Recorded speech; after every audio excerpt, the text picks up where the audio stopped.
Halo semuanya, perkenalkan, saya Kedai Pramanggara Marta dengan NIM 18025510442. Saya merupakan mahasiswa Fakultas Kedokteran Universitas Udayana, program studi Sarjana Kedokteran Gigi dan Profesi Dokter Gigi. Video ini dibuat untuk memenuhi tugas preklinik bedah mulut, yang dimana saya dibimbing oleh Dr. Gigi Putu Lestari Sudirman MBiomed. Sebelum saya membahas lebih jauh mengenai pencabutan gigi permanen, saya akan menjelaskan sedikit mengenai proses pencabutan gigi. Ekstraksi atau pencabutan gigi merupakan tindakan yang bertujuan untuk mengeluarkan gigi dari dalam soket pada tulang alveolar tanpa disertai rasa sakit. Indikasi dari dilakukannya pencabutan gigi adalah yang pertama, gigi yang sudah tidak dapat dipertahankan kembali. Kemudian yang kedua, gigi berada pada jaringan tidak normal. Misalnya, gigi berada pada garis fraktur tulang rahang atau terdapat jaringan kista pada bagian apikal gigi. Serta yang ketiga, sisa jaringan gigi yang tersisa sudah tidak dapat lagi untuk menunjang suatu restorasi. Pencabutan dikatakan ideal jika dalam pencabutan tersebut rasa nyeri yang dirasakan pasien minimal. Oleh sebab itu, untuk meminimalisir rasa sakit yang dirasakan oleh pasien, maka diperlukannya prosedur anestesi dalam proses pencabutan gigi. Dalam video kali ini, saya akan membahas mengenai teknik pencabutan gigi 16 dan prosedur anestesi pada gigi 16.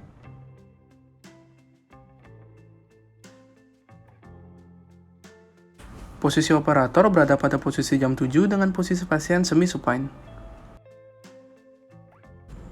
Sebelum dilakukannya pencabutan, akan dilakukan anestesi. Pada gigi permanen 16, anestesi yang dilakukan yaitu blok palatinus majus serta anestesi infiltrasi. Selanjutnya, ambil siring steril, kemudian buka bungkusnya secara perlahan. Lakukan pemutaran pada ampul untuk menurunkan sisa cairan yang terdapat pada bagian kepala ampul. Kemudian, patahkan leher ampul dengan menggunakan bekas plastik syringe agar tangan tidak terluka.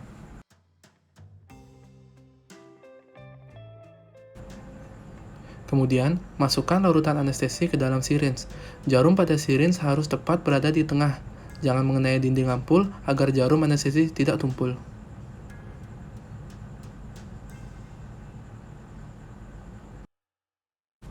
Kemudian, ketuk-ketuk pada syringe agar gelembung udara yang terperangkap di dalam syringe naik.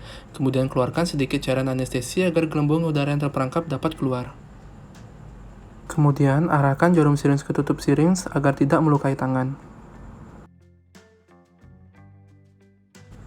Yang pertama, bersihkan serta keringkan mukosa dengan menggunakan kasa steril pada daerah yang akan dilakukan injeksi. Kemudian, asepsis daerah injeksi dengan mengaplikasikan povidone iodin dengan menggunakan cotton pellet yang dijepit menggunakan pinset.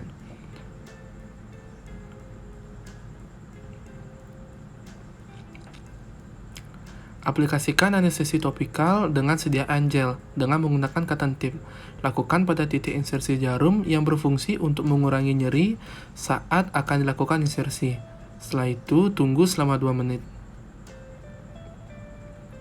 Setelah 2 menit, arahkan syringe pada titik insersi jarum dengan bevel menghadap ke tulang. Injeksikan jarum di depan foramen palatinus majus dengan menarik garis hayal pada tepi gingiva gigi molar kedua dan molar ketiga. Kemudian, lakukan aspirasi.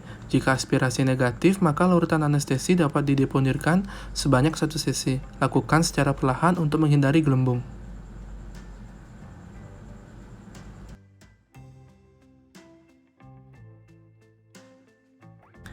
Kemudian tunggu selama 2-4 menit hingga anestesi bekerja. Setelah itu, dapat dilakukan pengecekan dengan menggunakan sonde, kemudian konfirmasi kepada pasien apakah pasien sudah merasakan kebas atau tidak.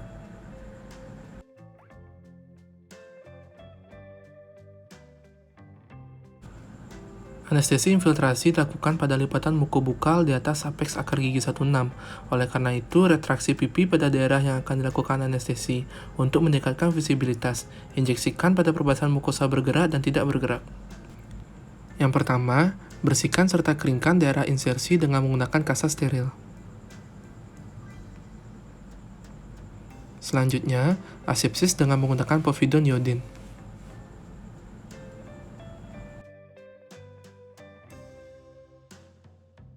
Kemudian, aplikasikan anestesi topikal menggunakan cotton tip aplikator. Tunggu selama 2 menit agar anestesi topikal bekerja, kemudian anestesi infiltrasi dapat diinsersikan.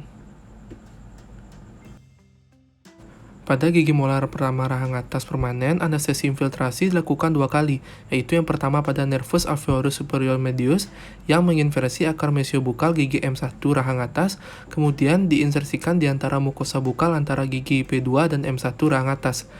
Insersikan siring dengan bevel menghadap ke tulang. Kemudian selanjutnya, lakukan anestesi infiltrasi yang kedua untuk nervus alveolaris superior posterior yang menginervasi akar mesiobukal dan palatal gigi M1 rahang atas. Injeksikan pada mukosa bukal antara gigi M1 dan M2 rahang atas. Lakukan dengan prosedur yang sama dengan sebelumnya. Setelah selesai melakukan seluruh prosedur anestesi, periksa mukosa pasien dengan menggunakan sonde. Kemudian konfirmasi kepada pasien apakah sudah merasakan kebas atau merasa tidak sakit pada mukosanya ketika kita melakukan pengecekan dengan sonde.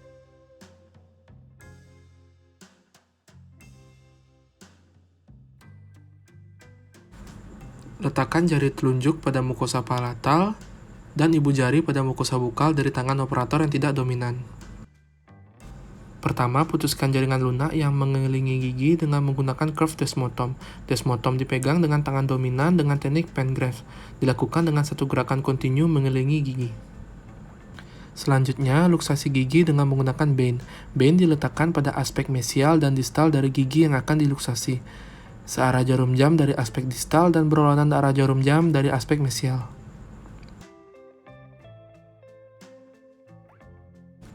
Selanjutnya, adaptasikan forceps seservikal mungkin. Kemudian, lakukan luksasi ke arah bukal palatal dengan tekanan yang diberikan semakin besar secara bertahap. Kemudian, berikan sedikit rotasi, lalu ekstraksi ke arah bukal.